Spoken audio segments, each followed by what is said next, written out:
Hello guys, this is me Saram Khan and I welcome you once again to my YouTube channel. तो ये दूसरा video. पहले video में हमने बात किया था वर्ब के बारे में और मुझे पूरा यकीन है आपको वर्ब बहुत अच्छे तरीके से समझ में आया होगा। तो आज हम आगे बढ़ते हैं और आज समझते हैं थोड़ा सा सब्जेक्ट के बारे में। तो इसका परिभाषा जो आमतौर पे दिया जाता है और फिर इसके बाद हम पूरे परिभाषा को तोड़ के आपको समझाएंगे। वह शब्द जिसके बारे में बात की जाए या क्रिया का संपादन करे सब्जेक्ट कहलाता है। बड़ी सिंपल सी बात है। अब देखिए, एक सेंटेंस लिख लिया जाए, इसमें दो बात है, जिसके बारे में बात किया जाए या जो क्रिया का संपादन करे सब्जेक्ट कहलाता है। फॉर एग्जाम्पल, अगर आप सेंटेंस बोलते हैं कि राम रोटी खाता है, राम रोटी खाता है, तो पहले आप ये पकड़ लो इसमें वर्ब कहाँ है। मैंने बताया वर्ब यहाँ पे, एक्शन, खाना। और अब देख लीजिए इस काम को कौन कर रहा है, खाने का काम कौन कर रहा है, तो राम। सीधी सी बात है, राम सब्जेक्ट है। या एक और सेंटेंस लिखते हैं, सीता पत्र लिखती है, सीता पत्र लिखती है। अब इस सेंटेंस में ना आप पहले पता करो वर्ब क्या है। अगर आपको वर्ब नहीं पता तो पहला वाला वीडियो देख लीजिएगा। तो वर्ब है यहाँ पे लिखना, और कौन लिखता है, सीता लिखती है, तो फिर सीता सब्जेक्ट है। और एक यहाँ पे ना थोड़ा सा एक ट्रिक टाइप का हो जाएगा कि आप एक काम कर लीजिए, ये कौन है ना, ये आपका ट्रिक बनेगा कि सेंटेंस में आप वर्ब को पकड़ दीजिए और वर्ब में ना कौन लगा के सवाल कर दीजिए, जो भी उसका जवाब आएगा वही होगा आपका सब्जेक्ट। जैसे कौन खाता है, राम खाता है, तो राम सब्जेक्ट।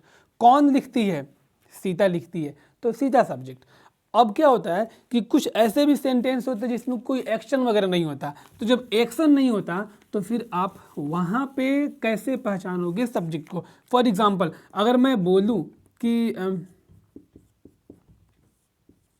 गंगा में पानी है, गंगा में पानी है, अब इसमें कोई एक्शन नहीं है, और जब एक्शन ही नहीं है तो एक्शन करने वाला कहाँ से आएगा, तो इसमें थोड़ा सा आपको कन्फ्यूजन हो सकता है। तो अब इसके लिए ये जो डेफिनेशन का पहला वाला पार्ट है ना, इस पर ध्यान देने की ज़रूरत है।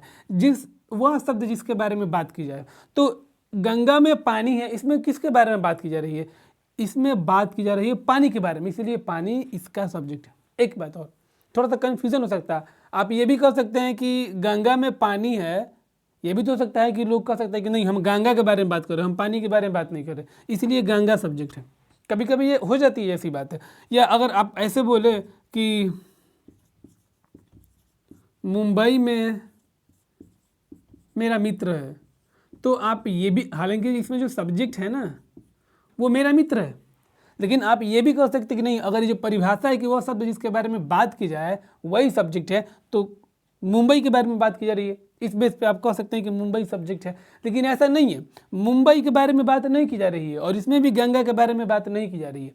तो कैसे पता चलेगा कि इसके बारे में बात नहीं की जा रही है, आप ना वर्ब को पकड़िए। इसमें वर्ब क्या है, इसमें क्रिया नहीं है, फिर भी वर्ब होता है ना। मैंने बताया ना वर्ब दो टाइप्स के, state verbs and actions verb. तो जब इसमें एक्शन वर्ब नहीं होगा तो स्टेट वर्ब होगा, और स्टेट वर्ब मतलब क्या है, यानी इज। और आप सोच लीजिए है ना किसके लिए यूज हुआ है, पानी के लिए कि गंगा के लिए। ये है जो है ना वो पानी के लिए यूज हुआ है, ना कि गंगा के लिए। तो है जिसके लिए यूज हुआ है, समझिए उसी के बारे में बात हो रही है, यानी यहाँ बात हो रही है पानी की, तो इसमें पानी सब्जेक्ट है। और यहाँ पे मुंबई में मेरा मित्र है, यहाँ पे ये जो है ना, ये मेरे मित्र के लिए यूज हुआ है, ना कि मुंबई के लिए, इसलिए यहाँ पे मेरे मित्र के बारे में बात हो रही है। और इस सेंटेंस का जो सब्जेक्ट है वो मेरा मित्र है। हालांकि जो मैंने यहाँ बात बोला था कौन, अगर आप चाहे तो इसमें सेट कर सकते, गंगा में पानी है, गंगा में कौन है, कौन है, तो पानी है, यहाँ से भी आप पकड़ पाएंगे।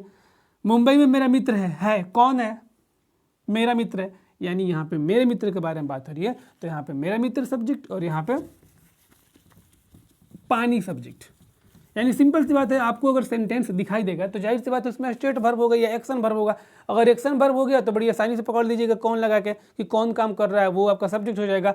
और अगर एक्शन वर्ब उसमें दिखाई नहीं दिया तो आपको स्टेट वर्ब दिखाई देगा, is, am, are, was, were वगैरह। तो बस आप सोच लीजिएगा कि वो जो is, am, are, was, were है ना, वो किसके लिए यूज़ हुआ है, वो जिसके लिए यूज़ हुआ है वही समझ लीजिए सेंटेंस का सब्जेक्ट है।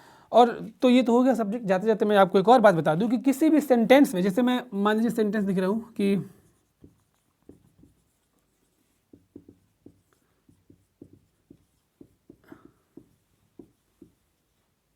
I am reading English now, ये एक सेंटेंस है। सिंपल सी बात है, वर्ब क्या है इसमें, रीडिंग, यानी पढ़ रहा हूँ, कौन पढ़ रहा है भाई, कौन, इस काम को कौन कर रहा है, आई। तो ये जो पार्ट हो गया इसको बोलते हैं सब्जेक्ट, ये जो सब्जेक्ट हो गया। और जो यहाँ से लेके यहाँ तक का पार्ट हो गया ना, इसको हम बोलते हैं प्रेडिकेट। तो यही आपको बताना था, थोड़ा सा छोटी सी बात थी, आप जान लीजिए, आपके लिए फ़ायदेमंद होगा। यानी एक जो पूरा सेंटेंस होता है ना, पूरे सेंटेंस को हम दो पार्ट्स में बांट लेते हैं। पहले वाले पार्ट्स को बोलते हैं सब्जेक्ट और दूसरे वाले पार्ट को बोलते हैं प्रेडिकेट। इसमें सब्जेक्ट हो गया और प्रेडिकेट में वर्ब आ सकता है, वर्ब तो मैंने बता दिया पहले।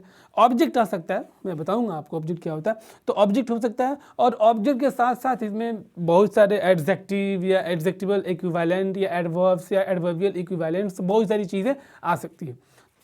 आप बस इतना जान लीजिए मोटा मोटी तौर पे कि सेंटेंस में एक सब्जेक्ट होता है और सब्जेक्ट को छोड़ के जो बाकी की चीज़ें होती है वो प्रेडिकेट होता है। तो बस वीडियो कितना छोटा रखते हैं और मुझे पूरा यकीन है कि ये सारी चीज़ें एकदम क्रिस्टल क्लियर होगा। अगर फिर भी आपको कोई कन्फ्यूज़न हो तो आप कमेंट्स में मुझे बताया कीजिए, मैं कोशिश करूँगा कि फिर से उसको अलग तरीके से बताए जाने की मैं कोशिश करूँगा। So thank you.